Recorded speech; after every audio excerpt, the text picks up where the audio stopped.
বলিউড অভিনেতা সঞ্জয় দত্তের জীবন মানেই চর্চা আর বিতর্ক।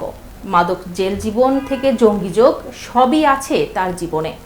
একের পর এক সম্পর্কের কারণে বহুবার শিরোনামে এসেছেন তিনি।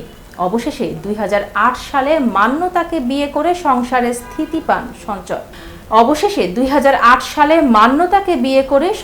স্থিতি পান সঞ্জয়। কিন্তু অবাক করার বিষয় হলো সঞ্জয় দত্ত নিজের স্ত্রী মান্যতাকে মা বলে ডাকেন।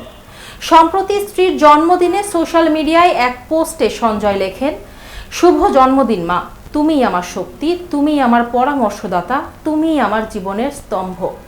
কিন্তু কেন স্ত্রীকে মা? একসময় বিতর্ক আর ছন্নছাড়া জীবনে হারিয়ে যাওয়া সঞ্জয়কে স্বাভাবিক জীবনে ফিরিয়ে আনেন মান্যতা।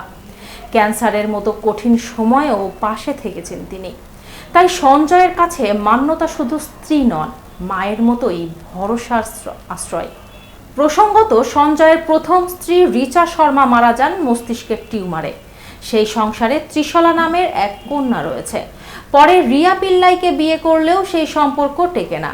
শেষমেশ মান্যতাকে বিয়ে করে সংসারে স্থায়ী করেন সঞ্জয় দত্ত।